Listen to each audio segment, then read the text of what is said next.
Last week po, tinalakay ni Pastor Anthony, alam na po natin, yung 1 John 1:9, cleared. Napanood ho ba nyo? Napakinig sa mga hindi nakadalo? Yung 1 John 1:9, maliwanag na, sapagkat ang 1 John 1:9 pala, ay hindi para sa believer, para hindi mo magamit na pang-araw-araw na sabon. Yung pala ay pang-evangelism. Na kapag tinanggap mo si Kristo, sinabi mong ikaw ay nagkasala at makasalanan, ang gagawin niya, lilinisin ka at patatawarin sa lahat ng iyong kalikuan, from all unrighteousness. Kaya kung tinanggap mo na si Kristo, you are clean already. Kasi yun lamang naman ang may pangako ng ating Diyos, ang paglilinis niya sa pamamagitan ng dugo. Walang ibang pangako si Kristo kundi paglilinis ng ating mga kasalanan. Amen? Kaya ang 1 John 1:9, cleared. Ito ay para doon sa wala pang fellowship sa Ama at kay Kristo. 1 John 1:3. Ito ay para doon sa wala ring fellowship kina apostol, doon sa mga apostol. Kaya nais nila at pinapaliwanag na niya 1 John 1:9 na matanggap nila, doon sa aming nakita. Doon sa aming nahawakan. Doon sa aming nakasama, sino yon? Si Kristo, upang kayo magkameron ng fellowship. Efeso 1:7, ano sabi po sa Efeso 1:7? Tinubos na o tutubusin pa? Tinubos na. Tinubos tayo ni Kristo sa pamamagitan ng kanyang, anong ipinantubos sa atin? Dapat maging maliwanag yan sa atin, at sa gayon ay pinatawad na o patatawarin pa? Pinatawad na. Napakaliwanag po. Ang ating mga kasalanan, ganon kadakila ang kanyang, ganon kadakila ang kanyang kagandahang loob. Ay ano namang response natin doon sa kagandahang loob ng iyon? Kagandahang loob na kanyang ginawa sa atin. Colossus 1:12. Itong response natin. Lagi kayong magpasalamat. Lagi na daw tayong magpasalamat sa Ama sapagkat minarapat niyang makabahagi kayo sa mga pangako ng Diyos para sa mga hinirang na nasa liwanag. Nasaan ka na ngayon? Nasa liwanag. Wala ka na sa dilim. Verse 13, iniligtas niya tayo sa kapangyarihan ng kadiliman. Biriin mo yun?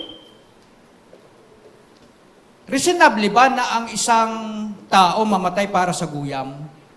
Reasonable ba yun? Hindi. Reasonable ba ang Diyos mamatay para sa tao? Hindi rin eh. Pero dahil at alang-alang sa pag-ibig ng Diyos, namatay eh. John 3:16, namatay siya. Hindi dahil reasonable, kundi dahil sa kanyang pag-ibig.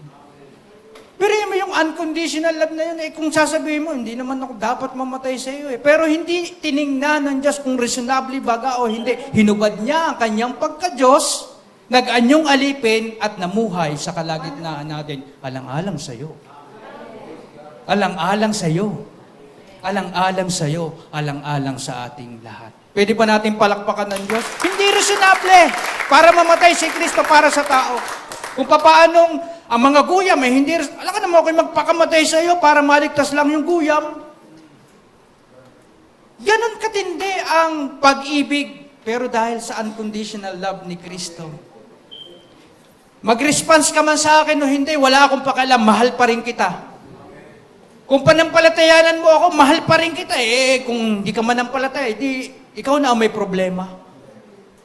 Pero gagawin ko pa rin ito. Dahil sa aking pag-ibig sa iyo. Ganyan katindi. Kaya pagdating po sabi doon, iniligtas tayo sa kapangyarihan ng kadiliman at inilipat. Napalipat ka na ng channel. Saan ka na ngayon? Sa kaharian ng kanyang minamahal na anak. Hindi ba napakaganda ng verse na yan para pag limi-limiin natin ang katotohanan na wala ka na sa dilim, na hindi ka na dilim, kaya wala ka ng karapatan at kalakasan na magdulot ng dilim sa ibang tao kasi hindi ka dilim eh. Ano dadalhin mo? Liwanag. Kung may malabo, ikaw ang lumiliwanag. Ikaw ang nagbibigay ng liwanag, hindi ikaw ang pinagmumulan ng dilim. Kasi malabo. Malabong ikaw ang pagmulan ng dilim dahil ikaw ay liwanag. Awkward. Diba? Verse 14. at siyang nagpalaya at nagdulot sa atin ng kapatawaran sa ating mga kasalanan. Paulit-ulit. Kung papaanong dati tayo ay binomba, binagyo at binaha ng mga katotohanan, hindi ka pa napatawad, kulang pa ang pagpapatawad sa iyo ng Diyos. Kailangan mo pang gawin ang mga litaniyang ito. Ngayon naman, binubugbog natin sa katotohanan, binabaha, pinapaulan ang katotohanan tayo ay napatawad na sa kasalanan. Kasi kapag nasanay ka sa isang bagay na lagi mong ginagawa, parang laging katotohanan yun eh. Hindi ako karapat-dapat, ngunit sa isang salita mo lamang ay gagaling na ako. Another Sunday, hindi ako karapat-dapat, ngunit sa isang salita mo lamang. Salmong tugunan. Alam niyo yan. Sasabihin, salmong tugunan, hindi ako karapat-dapat, ngunit sa isang salita mo lamang ay gagaling na ako. Pagpunta mo uli sa isang lingga, sasabihin naman, hindi ako karapat-dapat, ngunit sa isang salita mo lamang ay gagaling na ako. O, gumaling ka na pala sa isang salita, di gumaling ka na. Bakit sasabihin mo na naman na hindi ka na naman karapat-dapat? Di religious duty na yan, di pa ulit-ulit na yan. Hindi tumatanim, hindi. Kaya nga sabi nga natin, redemption and forgiveness, sinabi ni Pastor Anthony, redemption and forgiveness of sins, kaninong business yan? Kaninong business? Yung pagpapalaya at saka yung pagtubos sa ating mga kasalanan? God's business yan. Ilayo mo ang sarili mo pagdating sa iyong kaligtasan, pagdating sa iyong katubusan, pagdating sa iyong pagpapatawad ng mga kasalanan, lumayo-layo ka. Isang tabi mo, God's business yan. Amen, ulitin niya ho natin, redemption and forgiveness of sins is God's business. Hindi mo kailangang pakialaman yan. Hindi mo kailangang gawa ng paraan yan. God's business yan. Wala tayong ni katiting na parte pagdating sa ating kaligtasan at kapatawaran ng ating mga kasalanan. Wala tayong katiting, wala kang nagawa. At wala kang magagawa para mapanatili mong ikaw ay napatawad sa iyong mga kasalanan. Wala. Biyaya lahat ng Diyos. Kaya nga ang title natin, anong title natin? Sapat na ang ginawa ni Jesus sa krus. Kung paanong si Jesus ay nagsabi doon sa krus, naganap na. Ang response naman natin sana ng mga believers ay, sapat na. Pwede ba sabihin natin, sapat na ang ginawa ni Jesus sa krus para sa akin? Kung may pananampalataya ka sa buhay mo, dapat sabihin mo, sapat na. Yun hong na, pag sinabing na, yun hong ay salitang pang-abay na sinasabing naganap na. Halimbawa, pinakakain si Rodin. Sinabi ni Rodin na, kumain na ako. Hindi ko na siya mapipilit. Kasi tapos na, nakakain na. Alangan namang subuan ko siya dahil, hindi, gutom ka pa. Ito ang gagawin ko sa iyo, isusupalpal ko sa iyo itong isang crispy pata para mabusog ka. Pag sinabi niyang kumain na, kumain na. Pag sinabi ni Jesus na naganap na, naganap na. Amen, palakpakan ho natin, naganap na eh. May naganap na sa krus. Kaya ang sagot natin, sapat na. Ay talagang sapat na ang ginawa ni Jesus sa krus. Wala tayong idadagdag, wala tayong babawasin, wala tayong pwedeng i-modified. Mahilig tayo sa gayon eh. Lalo na yung mga taong hindi makontento.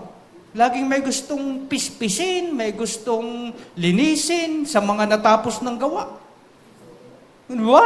Sabi doon, ang mga early Christians, ito ang natanggap yung kasapatan ng ginawa ni Kristo Nung matanggap nila yung sapat na kapatawaran sa mga kasalanan, ipinangaral nila yun Yun ay pinangaral nila. Tingnan nyo sa Gawa 13, verse 38, 39. Dapat nyong malaman, sabi ni Apostol Juan, mga kapatid na sa pamamagitan ni Jesus, ano ay pinangangaral sa kanila?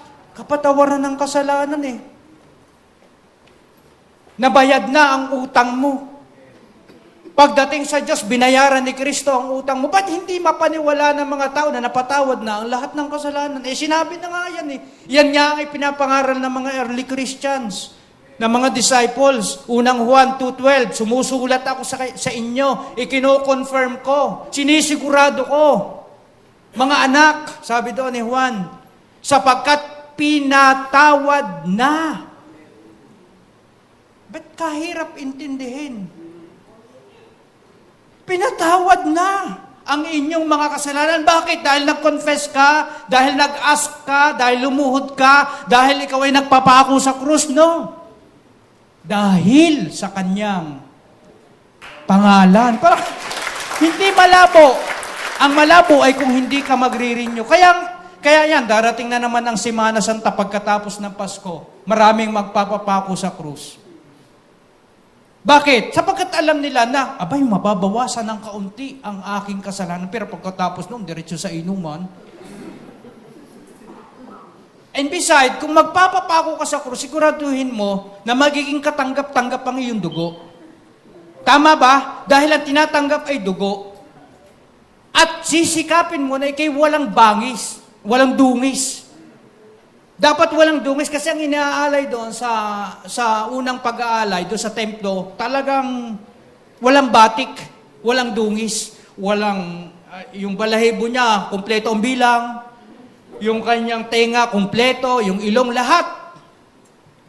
Ngayon, kung mag-aalay ka at ikay magpapapako doon sa Pampanga, siguraduhin mong hindi ka nagkasala ni minsan para mapatawad ang iyong kasalanan.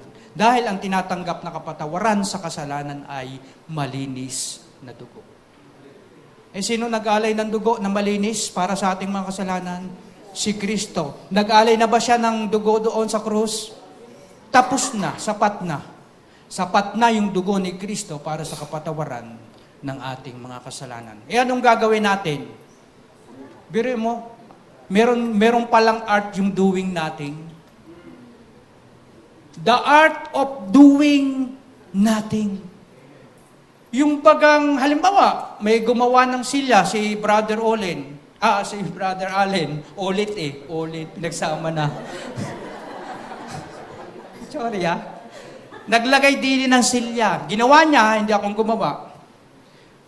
Ang aking arteng gagawin, the art of doing nothing, ay tingnan ko, wow, ang ganda naman ng ginawa mo. Matibay siguro ito. Testingin ko nga kung pag-upo ko hindi ako lalagpak. Sasabihin ko doon kay Brother Allen, ang ganda ng ginawa mo. Wala kang karapatan, hindi ikaw ang gumawa, ha? Si Brother Allen ang gumawa noon. Wow! Anong gagawin mo? Pupurihin mo na lamang yung.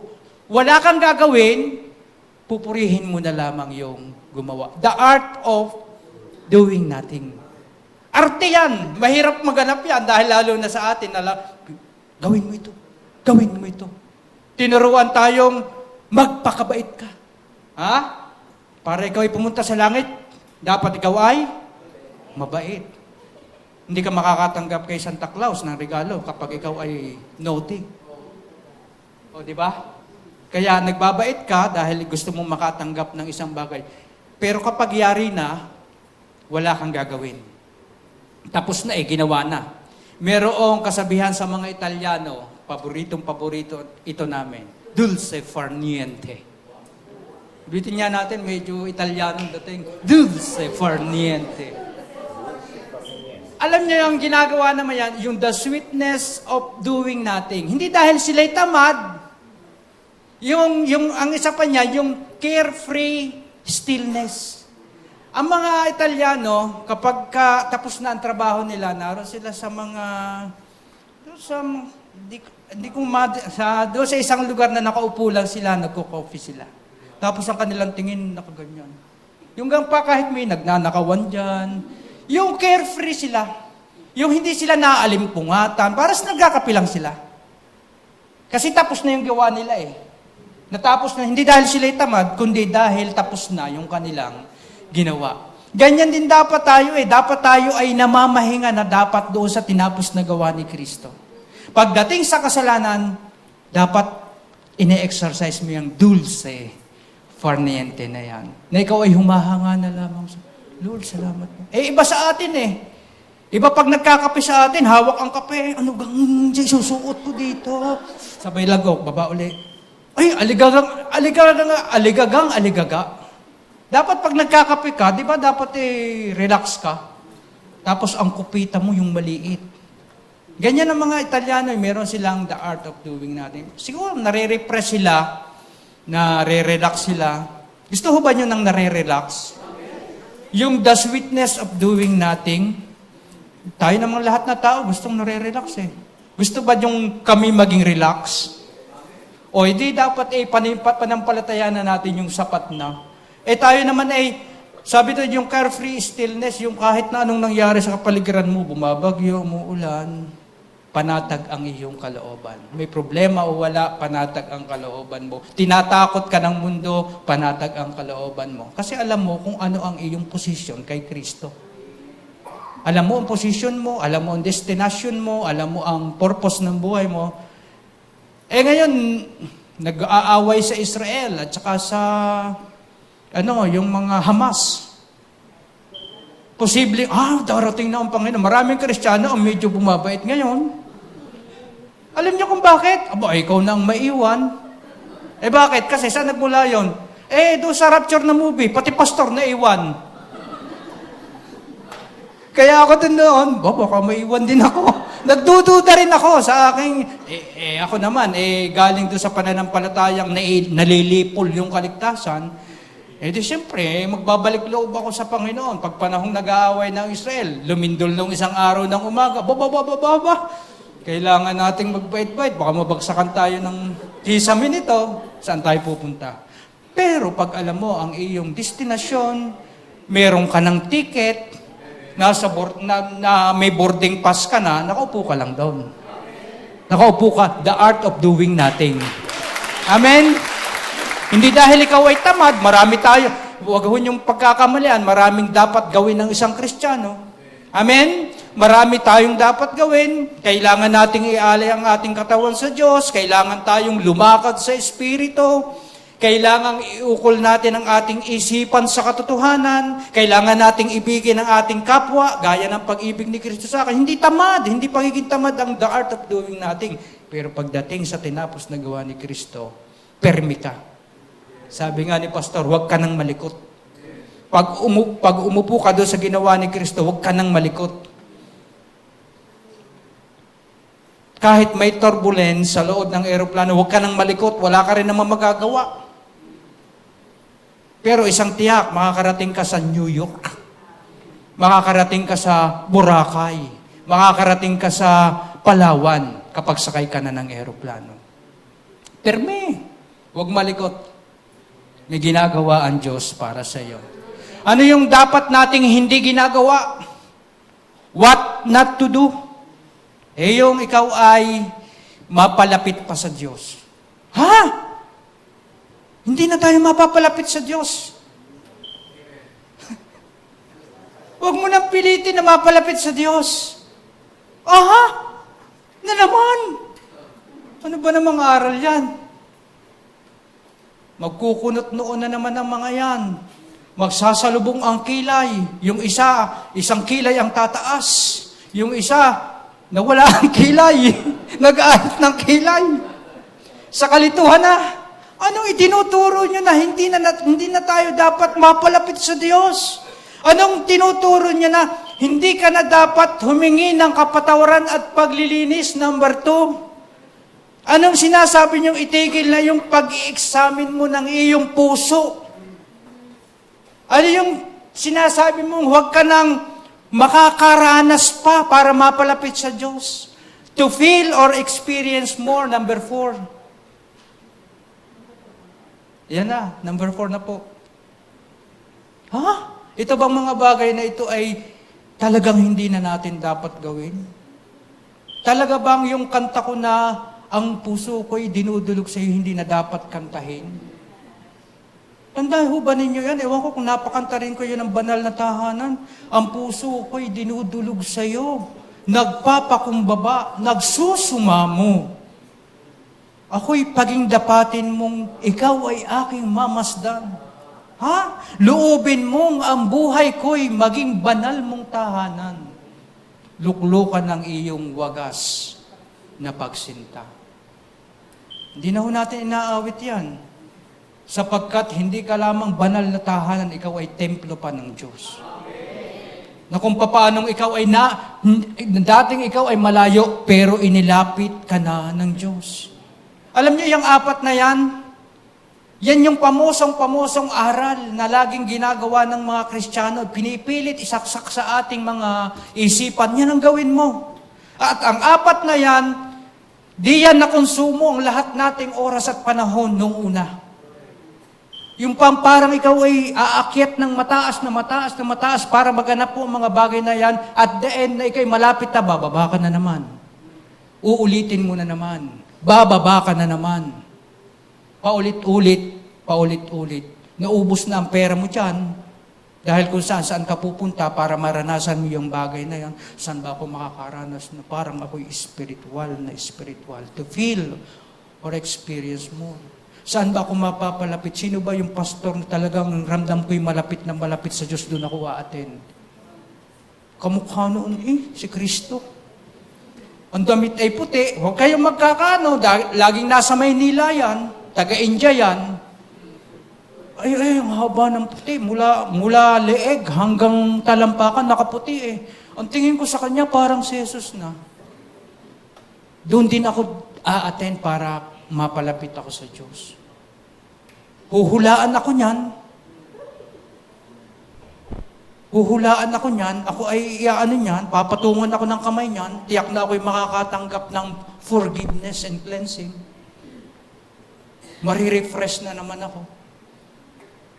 Di ba? Yang apat na yan, talagang pinahirapan ako. Inaamin ko. Kayo ba'y nahirapan din? Nahirapan ba kaya? Kaya natin ngayon isinasambulat, pinoproklama na ang mga bagay na ito ay what not to do kasi may naganap sa krus. May nagpakahirap sa krus para sa atin. Amen? Pwede bang palakpakan natin si Jesus? Pag na-realize agad natin ito, kung na-realize agad natin ito nung una pa man, ay nako. Pero may pastor magbabackslide. Yung pastor Eka nag-backslide na. Tumalikod na sa ministry.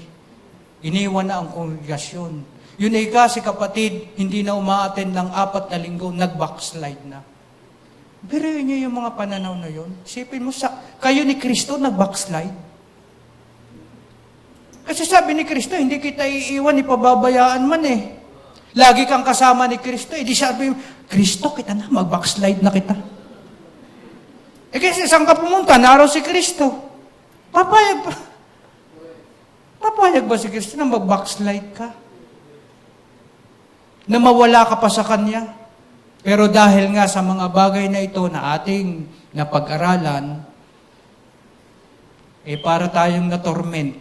Sa halip na yung ating leader ay mentor, naging tormentor. At marami pa pong realidad, katotohanan na hindi makabalik sa ministry dahil ang pakiramdam nila sa kanilang sarili, madumi ang puso nila. Kailangan palitan pa. Kaya nga ang mga kanta lagi yung kay David na kanta. Change my heart, O Lord, make it ever clean. Pero yun, para bagang hinihingi mo sa Diyos ang isang bagay na malaya niyang ipinagkaloob sa atin.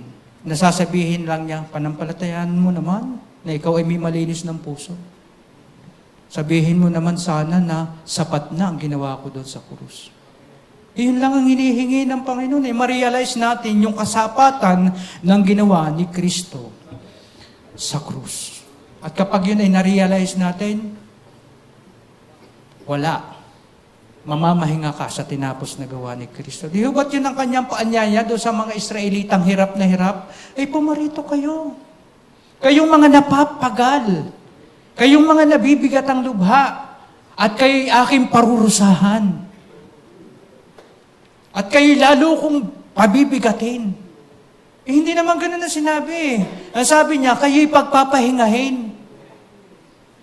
Ang tanong, gaano kahabang pagpapahinga ang ino-offer ni Jesus sa mga Israelita? Gaano kahaba? Walang katapusan kasi nagiba ng templo. Wala nang pag-aalay na gagawin. Wala nang handog na iaalay pa para sa mga kasalanan. Naging sapat ang dugo ni Kristo para sa kabayaran ng kasalanan ng mga Israelita. At hindi lang ng mga Israelita, ng lahat ng tao. Tingnan po natin ang example na hindi nagpa-practice noong the art of doing nothing. Gusto niyo ng isang example? Huwag tayong gagaya dito. Si Abraham. Genesis 17 verse 5, pinangakuan si Abraham ng Diyos na magkakaroon siya ng ng anak na pagmumulan ng madaming bansa. Maganda ba ang pangakong yon? Kung siya'y marunong na magpahinga doon sa sinabi, buhat sa bibig ng Diyos, wala siyang gagawin. Wala siyang gagawin, the art of doing nothing. Pero sa halip na walang gawin si Abraham, may ginawa pa siya? Meron siyang ginawa silang mag-asawa. Nangamba kasi sila. Nagduda sila. Kasi kung hindi sila nagduda at nangamba na bibigyan sila ng anak, wala kang gagawin.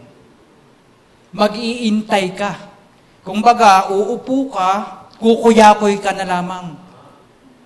Alam niyo yung kumukuyakoy? Nakagano ba? Kumukuyakoy ka at nag-iintay ka ng promise ng God. Mabibigo ba ang promise ni God? Hindi. Dapat tiyak ang pangako niya, tiyak din sana si Abraham na, kahit anong mangyari, magaganap ang pangakong ito. Sa halip, may ginawa sila, nangamba sila. Kung makakapanganak pa teka. Ayon sa history, nung bigyan ng pangako si Abraham, ay 75 si Abraham. Nanganak, 100 na si Abraham. So sa loob ng 25 years, matagal ba yon? Matagal. Tayo nga nag-iintay lang tayo ng order, natatagalan pa Di ba? Lalo na yung 25 taon na nag-iintay ka sa sinabi ng Diyos, mula sa bibig ng Diyos, na ikaw ay magkakameron ng anak. Kaya hindi kami nawawala ng duda na magkakaanak pa si Sister Mern. Pagdating na 90 years old at wala pa siyang anak, Lord, pwede na akong magduda ha. Pag na-break niya si Sarah, Lord, nilampasan na ni Sister Mern ang 90 years old.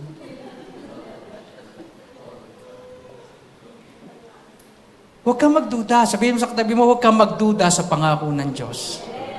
May hinihiling ka ba sa Diyos? Huwag kang magduda. Tamang-tama lamang ang panahon ng Panginoon. Huwag kang gagawa ng hakbang mo. Baka pagsisihan mo yan sa huli. Nangamba kasi sila na baka hindi na manganak Kaya kaunting udyok lang ni Sarah, ano sabi ni Sarah? Sipingan mo na yung ating katulong. Sipingan mo na. Pero may sinasabi ni Sister Mer sa akin, sipingan mo na yung ibang babae para magkapanganak lang. Sinasabi ni Sarah kay Abraham, gumawa tayo ng paraan. Ang tao mapamaraan Punong-puno ng paraan, punong-puno ng estilo, punong-puno ng diskarte. Pagdating sa Pinoy, madiskarte yan Kahit nga battery, nung una, ever-ready, ipinipilat sa araw para magkaroon ng power Walang nakagawa niya sa entire universe. Madiskarte ang Pinoy. Pagdating sa diskarte, madiskarte ang Pinoy. Pero pagdating sa pananampalataya, tinapos na gawa ni Kristo, pumirmi ka. Amen? Pumirmi ka. Gumawa sila ng plan B. Sa halip na plan A lang, plan ni God at saka ni Abraham, gumawa sila ng plan B. Sa ibang babae.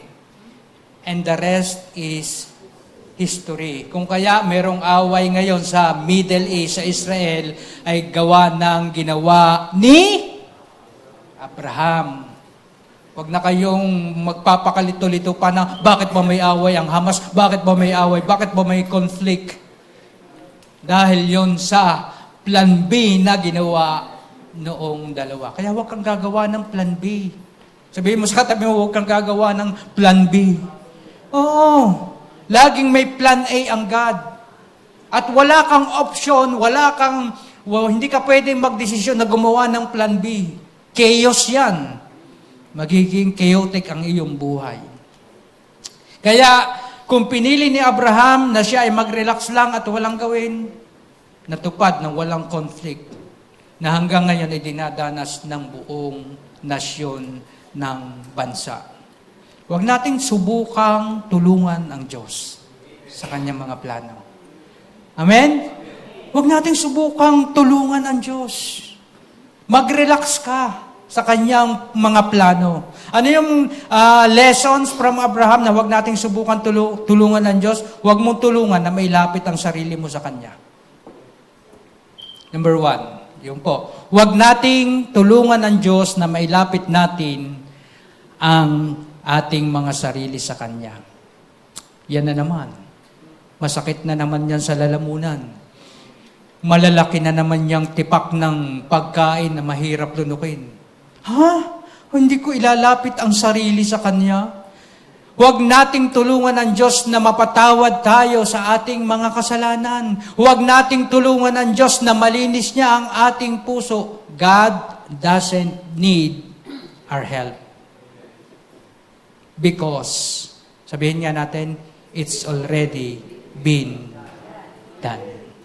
Pagdating sa paglalapit ng Diyos, natin sa Diyos, ginawa ni Kristo. Pagdating sa pagpapatawad ng mga kasalanan, ginawa ni Kristo. Pagdating sa paglilinis ng puso, hindi lang nilinis ang puso, pinaltan pa ng pusong laman, ginawa na ni Kristo. Paano mong tutulungan ang isang bagay na tapos na? Kagaya ng ginawa na Silya ni The Invisible Chair na ginawa ni Brother Allen, paano mo tutulungan kung nagawa na? Sasabihin mo bang tutulungan kitang pukpukin yan. Napukpuk na niya. Tutulungan kitang katamin para kuminis ang kahoy na yan. Nakatam na niya. Paano natin gagawin ang pagtulong sa Diyos sa mga bagay na yan kung yan ay already done na? Tapos na. Pagdating sa mga bagay na ito, wala tayong magagawa. Efeso 2:13, ngunit ngayon, dahil sa inyong pakikipag-isa kay Kristo Jesus, kayo na dati malayo sa Diyos, ay inilapit sa pamamagitan ng dugo ni Kristo. Ano ka na ngayon? Malapit o malayo? Malapit. Dahil, sabi doon ngayon dahil sa inyong pakikipag-isa kay Kristo, kayong dating, may lalapit pa ba sa paglalapit na ginawa ni Kristo sa atin sa Ama? Usod-usod ng kaunti para mapalapit kung nakakapit na sa atin si Kristo. Wala na Halimbawa, si Pastor Anthony, Sister Ria, meron pa bang dahilan para sila magkalapit pag ganun kalayo? Meron, kasi medyo malayo 4 feet apart. Pero pag sino ba magkalapit? Ang aking paborito. Si Doktora at saka nakahilig pa. Siya yung alagad na nakahilig kay Jesus. Sasabihin ko, Pastor James, pwede bang magdikit-dikit pa kayo ng konti? Meron pa bang bakanting lugar para makadikit siya? Wala na Ganon din tayo kay Kristo Sabi doon nga sa salitang Griego, kola, idinikit. Ang pagkakadikit, it's either pag naghiwalay, masisira yung isa. Hindi na pwedeng ma-restore pag nasira. Ganon ang pagkakadikit hindi na masisira. Ganon ang pagdidikit na ginawa sa atin ni Kristo. Kaya dating malayo, ngayon ay malapit na. Kaya wala kang dahilan o wala kang pwedeng gawin para mapalapit ka pa sa Diyos. Malapit ka na. Kaya yung diferensya nung kay Abraham at natin na mga Kristiyano, gabi at araw. Yung kasing kay Abraham, tumitingin siya doon sa pangako ng Diyos. Tama ba? Na nabibigyan siya ng isang anak. Paparoon siya. Samantalang tayo, nakatingin tayo doon sa isang bagay na nagawa na. May diferensya ba yon? May nangyari na. Kita mo ng ebidensya. Pananampalatayanan mo na lang yung tinapos na gawa ni Kristo kasi namatay na siya eh. Samantalang si Abraham, umaasa pa sa bagay na mangyayari. Tayo, nakikita natin ang mga bagay na nangyari na. Nababasa natin sa Bible. Ano mas maganda? Ang katatayuan ni Abraham o katatayuan natin? Katatayuan natin. Mas tiyak. Mas accurate yung pinananampalatayanan natin kasi na-record sa Bible na siya'y namatay para sa ating kasalanan. Sinabi pa sa Bible na pinatawad ang kasalanan mo. Doon, sa pangako ng sa mga magiging Kristiyano pa, darating ang Mesiyas na siyang mag-aalis ng kasalanan. Samantalang tayo, dumating na ang Mesiyas na nag-alis ng kasalanan. Ito ang kordero ng Diyos na nag-aalis ng kasalanan ng sanlibutan. O di ba, mas dapat lalong mas matibay ang pananampalataya natin doon sa bagay na nangyari na. Nasa halip na umaasa ka pa lamang sa promise, yung promise naganap na. Di ba? Mas matibay yun na dapat nating panampalatayanan. Tinawag si Abraham para manampalataya lamang sa mga bagay na parating pa lamang. Ang mga Kristiyano, tinawag para maniwala sa mga bagay na nangyari na. Ano yung nangyaring bagay na yon? The finished work of Jesus Christ. Amen? Palakpakan ho natin. Pero yan, manampalataya. Panampalataya mo lang yan. Lahat ay nagmula dyan. Kaya itigil na natin yung panghuhuli ng yung paghahabol at parang paghahabol ng mga daga. Alam niyo yung chasing the mouse? Yung para bagang, nakahuli ng daga, ayos, ang saya-saya mo. Kami may alagang aso, pangalan niya si Linus. Si Linus ay asong mataba, buntot ay mahaba. Hindi pala, mahaba kasi siya, Dacian kasi, mahaba ang katawan, buntot ay maigsi. Mahaba ang ilong. Hindi ako nagtataka kasi ang lahi pala ni Linus ay hunter. Lagi siyang gayon, nakahuli na ng ahas, sa may ahas tulog naman, nakahuli na siya ng daga, maliit. Ang pinagtataka ko, nung makita ko sila ng tatay, nanguhuli ng daga. Ang tatay ko ay 93 years old na. Nanguhuli sa CR ng daga, yung dalawa. By the way, itong si Linus na ito, maituloy ko yung kwento. Si Linus po, yan ay siya na yung may-ari ng bahay ngayon. Nagtataka ako kung sino ang amo doon sa bahay. Siya eh. Inagawan ako niya ng isang upuan. Doon siya umuupo. Inagawan ako ng kwarto. Hindi ko lang alam kung aagawan pa ako ng asawa. Pero sabi ko, pag yan ay pinatulog mo pa sa kama, kayong dalawa ay doon sa baba. Ako lang sa itaas. Sa biyaya ng Diyos, katabi din namin sa kama. Spoiled po yun eh. Kasi dapat ibabalag namin yun, turistang aso. Nakarating na po yun ang sagada, ng bagyo, ng apari. Si Linus nanguhuli, pero yung biyanan ko nanguhuli din. Kasi yun namang daga doon sa amin, matindi. Pati cup syrup, binubuksan, iniinom. Ang tatay, kailangan niya ng cup syrup. Pagdating, tatay, ang inyong cup syrup, yung taklob, wasak, tapos wala ng cup syrup. Ganon katindi ang daga namin. Allah, hinabol yung dalawa. Natuwa ako sa tatay. Tatay, meron pa pala kayong extra grace eh. Meron pa kayong power eh. Hinuli nilang dalawa. Pero meron na namang dagang sabi namin, wow, ayos, nakahuli ng daga. Wala ng daga. Miya, nando na naman eh. Paulit-ulit na nando doon ang daga. Tayo din minsan, lagi natin parang iniisip na tayo nanghuhuli ng daga. O meron tayong hinahabol na isang bagay. At kapag nakamta natin yon, naroon ako sa peak ng level na para bang, wow, ang sarap ng feeling.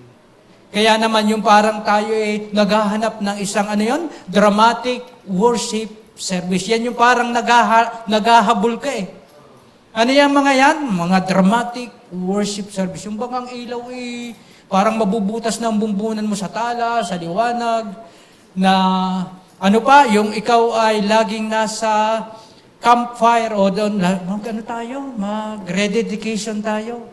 Di ba? Hindi ba nyo naranasan na i-dedicate muli natin ng sumali tayo sa mga ganitong bagay. Merong inspiring conference, lalo na kung ang speaker ay dynamic at saka gwapo. At saka yung unleaded ay halos mapugto na. Doon tayo. Doon sa mga mayroong maganda at magagaling na hindi yung masama yung mga bagay na yan. Doon tayo sa napakahabang confession bago mag-communion. Para bagang nag-chase ka, naghahabol ka para sa mga bagay na ito at maranasan mo ito at sabi mo, wow, this is it. Dito ko nararamdaman na ako'y feeling spiritual. Itigil na nga ho natin yan. Nung kami nagpunta ng Dinggalan, akala ko'y magkakameron kami ng EGR. Nakasama namin, nandun kami, itong mga batang ito, ang laro Ewan ko anong tawag sa laro yun, yung mga atay, ano bang tawag sa laro yun? Organ attack. Ang laro nila kung paano yung atay, siguro mga ito na-influensya ng COVID-19, sabi ko sa sarili ko. Ang laro nila, tinuturo nila si Jeff na ang kontra sa atay ay ito. Ewan ko kung alam niyo yung organ attack na games na parang baraho sila. Maglalatag sila doon, sasabihin nila, itong pangontra. May immunity pang sinasabi sila. Ang ginawa ko, tinulugan ko sila. Kasi hindi naman ako naghahanap para mapalapit pa sa Diyos Hindi naman ako naghahanap ng mga rededication na yan sapagkat alam kong na-dedicate ko na ang buhay ko kay God At si God nag-dedicate din ang buhay para sa akin Di sila naglalaro, ako'y tumutulog. Kaya nga yung aming camp, yung aming pinuntahan, stress-free resort. Hanapin nyo lagi na maging free kayo sa stress. Pagdating sa mga bagay na ito, dapat stress-free ka. Hinahabaan pa. Sa halip na mag-communion ng maaga, humahaba. Alam niyo kung bakit? Ay dapat malinis na malinis ka kapag ikaw ay nag-communion. Kasi sabi, pag kumapit sa ngalangala, yung ostya, makasalanan ka. Kaya ang kain mo, karne. Sa tabi mo nilalagay, huwag doon sa gitna. At pag kumapit to, ang dami ko pang dapat ikumpisal. Lenti. Ang haba. Sa halip na nagre-rejoice, sa halip na ang atmosphere ay celebration, nagiging confession, session na napakahaba para sa kasalanan. Hindi. Kaya kapag halimbawa, naranasan mo yung mga bagay na yan, naka-attend ka halimbawa sa Maynila, naka-attend ka ng rededication ng iyong sarili, naka-attend ka ng inspiring conference, which is hindi masama yung lahat ng bagay na yan, ang sarap sa pakiramdam. Para kang nasa dulo ng bundok, nasa mountain top. Wow, ang sarap ng feeling ko bilang Kristiyano. Diba? Nararanasan natin yan. Wow, sana rapture na.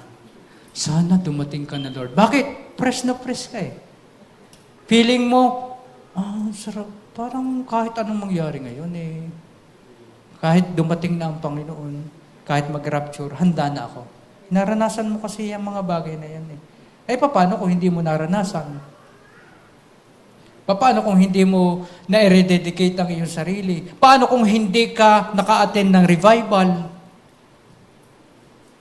O nagbabase ka na lamang sa iyong experience. Hindi kasi yan nagtatagal ang mga bagay na yan. Wala namang taong everyday uma-attend ng conference. Wala namang everyday nakaka-attend ng dramatic worship service. Lahat ng bagay na yan ay hindi nagtatagal, malalaman mo na lamang nasa baba ka na uli. Yung level, yung tuwa, yung saya, yung feeling mo, nasa baba na naman. Ang maganda nito, hindi mahalaga ang experience mo. Ang mahalaga yung realidad ng tinapos na gawa ni Kristo. Amen? Palakpakan ho natin ang Panginoon. 2 Corinthians 5:21. God made the one. Sino yun? Si Jesus. Who did not know sin to be sin for us. So that in Him, we would become the righteousness of God. Kapag tayo ay napirme at natigil sa katotohanan ito, na si Kristo, na hindi nakaalam ng kasalanan, at walang kasalanan, dahil hindi siya nasa lahi ni Abraham, hindi siya ipinanganak sa lineage ni Abraham, wala siyang pagkaalam, wala siyang imputed, at saka wala siyang aktual na realidad na nakagawa ng kasalanan, ang tanging meron lang siya ay righteousness, ay anong nangyari sa kanya? Inilagay yung kasalanan. Notice po natin, hindi sins, kundi sin. Yung po yung noun niya, yun yung pinaka-root cause ng nagagawa ng isang tao. Hamartia, yun yung sinful nature ng isang tao. Sabi doon, God made the one, Jesus, who is Jesus, who did not know sin, to be, ano daw? Sin for us. So that in Him, we would become the righteousness of God. Yung meron tayo na kasalanan, yung lumang pagkatao natin, yun yung inilagay kay Kristo. At yung kay Kristo na katwiran, na tanging katwiran, na meron siya, wala siyang kasalanan, yun naman ang inilagay sa atin. Kaya tayo ngayon ay katwiran ng Diyos. Pwede bang panampalatayanan mo, ikaw ay katwiran ng Diyos? At ang katwirang iyan ay hindi madadagdagan.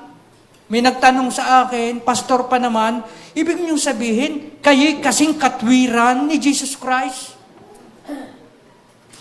Tagapangaral ka pa naman ng salita ng Diyos. Pastor ho, nagtanong niyan, ibig sabihin, 100%? Parehas kayo ng katwiran ni Kristo? Tanong sa inyo, pumapayag ba kayo na 100% ang inyong katwiran, kagaya ng kay Kristo? Amen eh. Kasi kung hindi yan 100%, dadagdagan mo. Kailangan mong dagdagan. Tama? Ayun, idadagdag mo. Wala kang may dadagdag. Kaya yung rightness natin with God is always 100%. Because of Jesus, our rightness with God is always 100%. Palakpakan ho natin si Jesus. Kung pwede nga natin dagdagan ng 101% para sabihin mas higit eh, kaya eh. Kasi si Jesus naman ang nagbigay eh. Pero 100% na yan, tama na yan. Sapat na yan. Sapat na ang ginawa ni Jesus sa krus para sa atin. Kaya, no matter kung anong nangyari sa buhay mo ngayon, makalalapit ka sa Diyos kasi ikaw ay katwiran ng Diyos. Unlike daw sa tinuturo sa atin, baka hindi ka mapalapit sa Diyos ngayon, baka hindi ka dinggin, baka hanggang kisame lang ang panalangin mo ngayong araw na to, bukas baka pwede. Nagbabago doon sa mga experience, nagbabago doon sa mga ginagawa mo para mapakinggan ka ng Diyos. Nagbabago sa dami ng iyong sinasabi para makumbinsi mo ang Diyos na ikaw ay pakikinggan niya. Our righteousness with God is always 100%. Sana pagising natin bawat umaga, Panginoon, ako ang katwiran mo dahil kay Kristo. I am the righteousness of God in Christ. Amen? Ang gospel, hindi po yan promise na ikaw ay makararamdam ng isang pangyayari. Ang gospel po ay hindi yan paglalagay sa iyo ng maraming parang hahabuling daga para ikay maging masaya.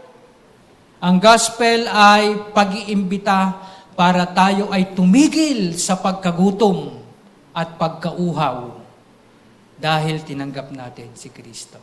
Amen? The gospel is an invitation to stop hungering and stop thirsting altogether because we have been satisfied in Jesus. Tingnan niyo po ito, 1:6-35. Sinabi ni Jesus, ako ang tinapay na nagbibigay buhay. Ang lumalapit sa akin, kailanman ay hindi na magugutom. Amen?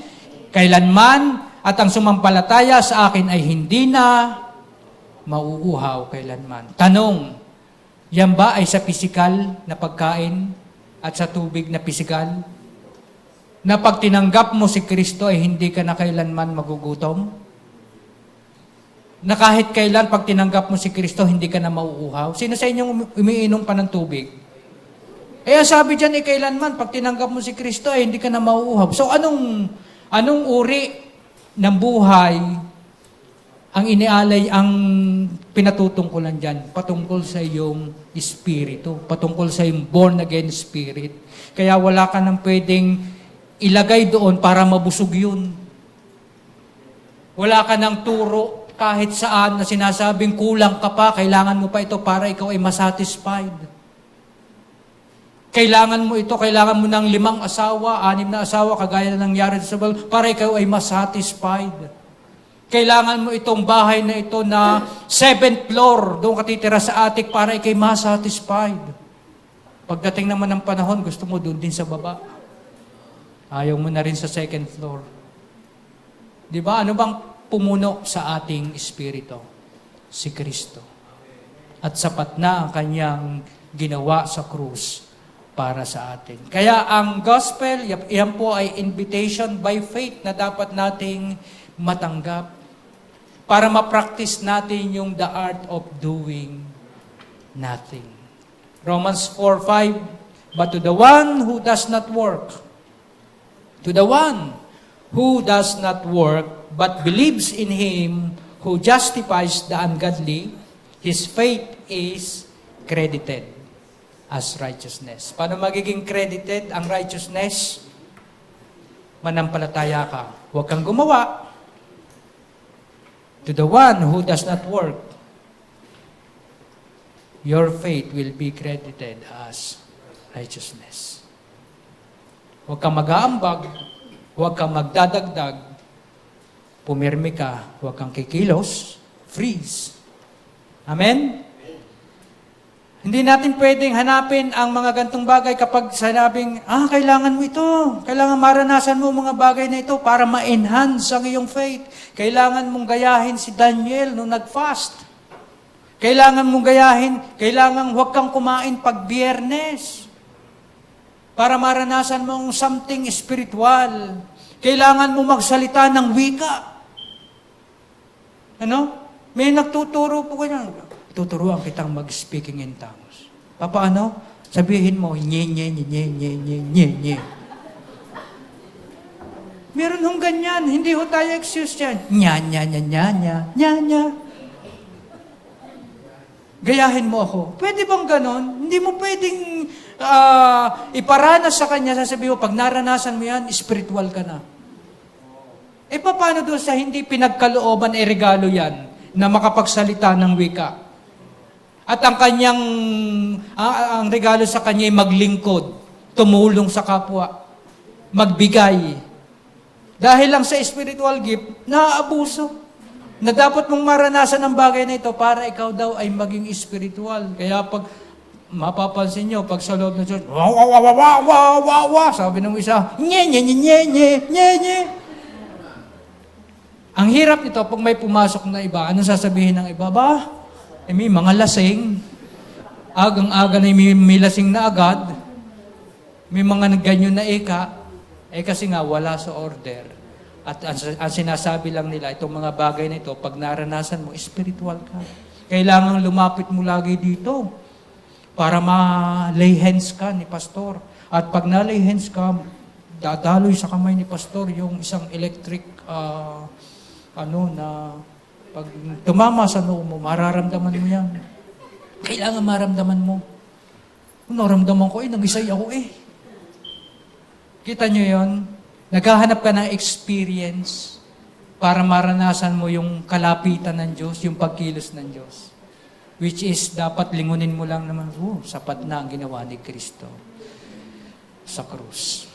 Pag nararanasan mo daw ang mga ito, ikaw ay nagiging spiritual. Kasinungalingan po yan. Kasi ang offer ng man-made religion is to find something deeper, experience something deeper, yung gang malalim, yung dapat mong maranasan pa ang mga bagay na ito. Pero ano ang katotohanan? Sabay-sabay nga ho natin basahin, ano yung katotohanan? Nothing to chase. Nothing to chase. Wala kang dapat habulin, wala kang dapat akyatin, wala kang dapat paghirapan pagdating sa tinapos na gawa ni Kristo. Ikalawang Pedro 1:3. Yamang ipinagkaloob sa atin.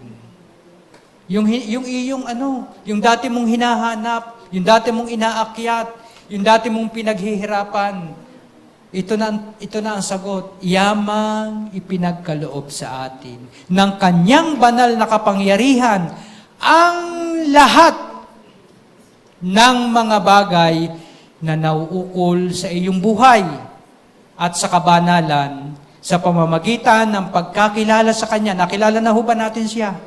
O di naipagkaloob na, kasi yung salitang ipinagkaloob na, nangyari na ho yun eh.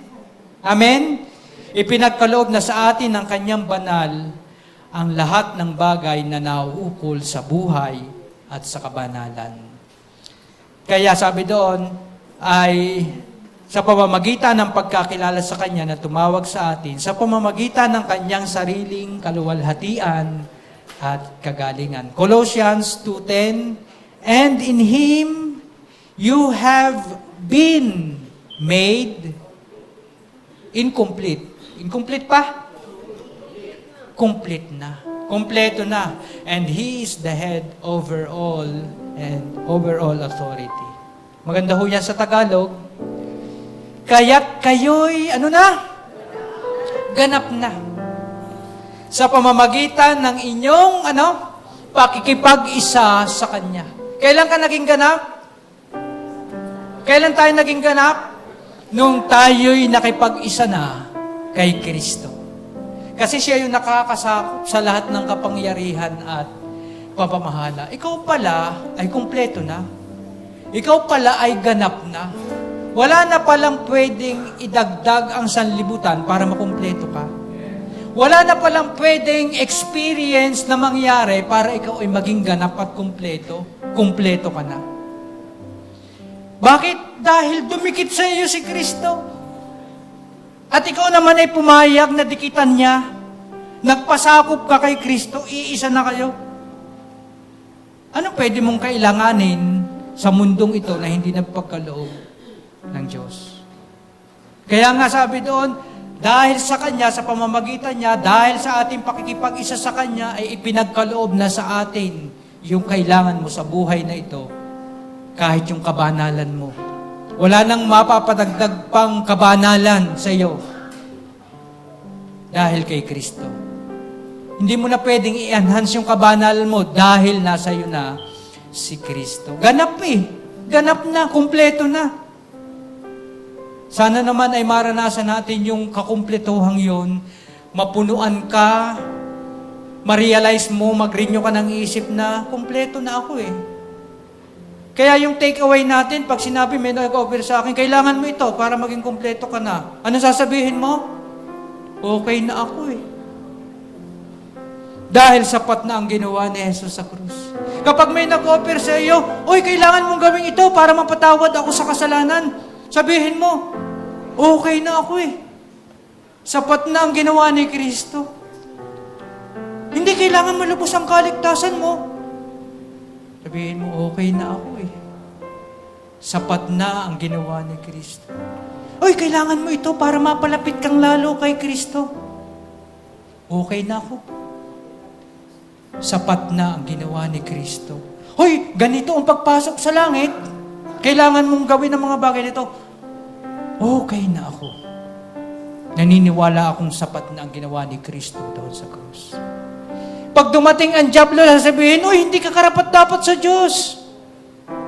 Ang ginawa mo, kitang-kita. Kita pa nung kapatid mo. Sabihin mo, Oo, okay na ako. Sapat na ang ginawa sa akin ni Kristo. Pag sinabi ng diablo, uy, madumi ka pa. Sabihin mo, okay na ako. Sapat ang paglilinis ni Kristo. Oo, ang behavior ko'y nagkakamali, pero sapat na ang ginawa ni Kristo sa krus. Unang Korinto 6:11, kayo ay nahugasan na. Kayo ay binanal na. Kayo ay inaring ganap na dahil sa pangalan ng Panginoong Jesucristo. Amen? Sabihin nga natin sabay-sabay, okay na ako. Dahil sapat na ang ginawa ni Jesus sa krus. Atin ang palakpakan ng Panginoon. Lord, salamat. Ginawa mo kaming okay. Ginawa mo kaming 100 righteous sa iyong harapan dahil ang inilagay mo sa aming katuwiran ay katuwiran ni Kristo, Panginoon. Nagpapasalamat po kami, Panginoon. Kami na hindi karapat-dapat ay pinapaging dapat mo. At yung pagiging dapat namin ay hindi na maaaring mabago pa. Irrevocable. Hindi mababago, hindi mapapalitan, hindi madadagdagan, hindi mababawasan. Sapagkat sapat na ang tinapos mo sa krus para sa amin. Ang aming gagawin, pananampalataya na namin ang kasapatan ng ginanap mo doon sa krus. Ang gagawin namin, pasasalamatan namin na kami na makasalanan ay tinubos mo doon sa krus. Na kami ay magbubunyi, na kami ay magpapasalamat, na kami magpo-proclaim, na kami maghahayag ng kabutihang ginawa mo sa bawat isa sa amin. Patuloy kang tumatawag, Panginoon, ng mga taong nais mong linisin. Patuloy kang tumatawag ng mga taong nais mong patawarin sa mga kasalanan sa pamamagitan ng pag-acknowledge ng ginawa mo doon sa krus. Kaya kung ikaw na naririto ngayon ay hindi mo pa nararanasan ang pagpapatawad, hindi mo pa tinatanggap ang pagpapatawad ng Panginoong Jesucristo, tandaan mo, hindi ka napapatawad at mapapatawad sa pamamagitan ng iyong paghingi ng kapatawaran, kundi sa pananampalataya doon sa dugo ni Kristo na nabuhos doon sa krus para sa iyong kapatawaran. Nais kong samahan ka sa isang panalangin ng pagsampalataya kay Kristo. Sabihin mo, Panginoong Jesus, ako po ay makasalanan. Ako po ay mapapahamak kung wala ka sa buhay ko. Naniniwala ako na kayo ay namatay sa krus, na kayo ay nagbubo ng inyong dugo para sa kapatawaran ng aking mga kasalanan. Tinatanggap kita bilang aking Panginoon, bilang aking tagapagligtas. Nagpapasalamat ako sa buhay na walang hanggan na iyong binibigay na walang bayad. Salamat po sa pangalan ni Jesus. Amen.